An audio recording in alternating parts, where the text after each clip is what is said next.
ఎందరో మహనీయుల త్యాగాల ఫలితంగా బ్రిటిష్ నిరంకుశ పాలన నుండి మనకు స్వేచ్ఛ స్వాతంత్ర్యాలు లభించాయని శ్రీ మహాత్మా సేవాశాంతి ఆశ్రమ వ్యవస్థాపకులు వజ్రాల రామలింగాచారి పేర్కొన్నారు.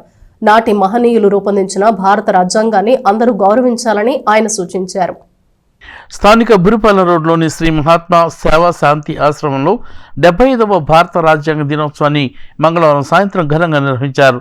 ఈ కార్యక్రమంలో ఆశ్రమవాసులతో కలిసి వ్యవస్థాపకులు వజ్రాల రామలింగాచారి పాల్గొని మహనీయుల చిత్రపటానికి పూలమాలలు వేసి నివాళులు అర్పించారు. ఈ సందర్భంగా వజ్రాల రామలింగాచారి మాట్లాడుతూ నాటి బ్రిటిష్ వారి నిరంకుశ పాలన నుండి భారతీయులకు స్వేచ్ఛ స్వాతంత్రాలు ప్రసాదించడంతో పాటు భారతీయులందరూ సుఖ సంతోషాలతో శాంతి సౌభాగ్యాలతో జీవించే విధంగా నాటి మహనీయులు భారత రాజ్యాంగాన్ని రూపొందించారని ఆయన అన్నారు. రాజ్యాంగాన్ని అమలుపరుస్తూ పరిపాలన చేయటం అందరి బాధ్యత అని ఆయన పేర్కొన్నారు.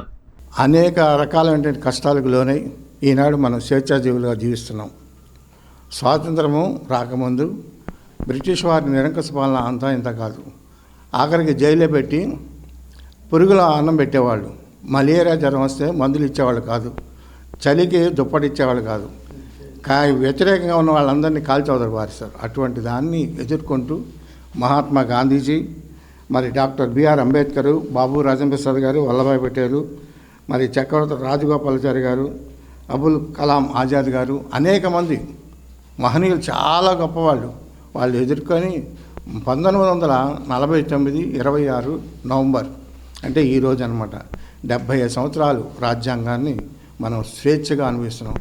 ఈ రాజ్యాంగాన్ని రూపొందించడానికి అనేక గంటలు, దాదాపు 2.5 సంవత్సరాలు అన్ని దేశాలు, ప్రపంచంలో అన్ని దేశాలు పర్యటించి అక్కడ ఒక ముసాయిదాన్ని తీసుకొని మన ఇక్కడ కూర్చొని దాదాపు 300 మంది సంతకాలు చేశారు. ఇండియన్ కాన్స్టిట్యూషన్ సంతకం అంత గొప్పదనమాట.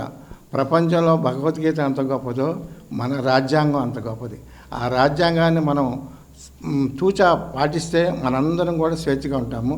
కేంద్ర రాష్ట్ర ప్రభుత్వాలు ఈ యొక్క 75 వసంతాలు పూర్తవుతున్న సందర్భంగా సంవత్సరం పొడుగున రాజ్యాంగం పండుగలు జరుపుకోమని చెప్పడం చాలా ఆనందం. ప్రతి భారతీయుడు ఇళ్లలో ప్రతిరోజు మహనీయుల్ని తలుచుకోండి, వారు పెట్టిన భిక్షాన్ని తలుచుకోండి. శాంతిగా మనం ఉన్నామంటే వాళ్ళదేను. అదేవిధంగా ప్రభుత్వ విధానం కూడా రాజ్యాంగపరంగా ఉండాలంటే వారిని స్మరణ, వారి ఫోటోలు, వారి యొక్క జీవిత చరిత్రలు అక్కడక్కడ ఉండాలి. ఇంకొక మనవి ఏంటంటే దేవాలయాల్లో కూడా వీరి చిత్రపటాలు పెట్టాలి. ఎందుకంటే వాళ్ళు త్యాగ పురుషులు. వాళ్ళు చేసినంత త్యాగం ఎవరు చేయలే. అటువంటి త్యాగ పురుషులను వాళ్ళ ప్రభుత్వం వారు పరిశీలించి వారికి ఒక దేవాలయం కట్టి అందులో వీళ్ళ యొక్క విధానాలు, సిద్ధాంతాలు నేటి సమాజానికి ఈనాడు ఇంతటి స్వాతంత్రాన్ని స్వేచ్ఛా వాయువులను పిలుస్తున్నామంటే వాళ్ళ యొక్క అనుగ్రహం చేతనే మనం ఈ విధంగా ఉన్నాం. ఆనాటి బ్రిటిషీయులు వాళ్ళు రాజ్యాంగ పరిపాలన నాశనం చేశారు. అటువంటి నాశనం చేసి దాన్ని మళ్ళీ పునర్జీవం చేసి రాజ్యాంగ విధానాన్ని కూడా బిఆర్ అంబేద్కర్ గారు సృష్టించి మనందరికీ కూడాను ఈ యొక్క సంపదను పెంచారు.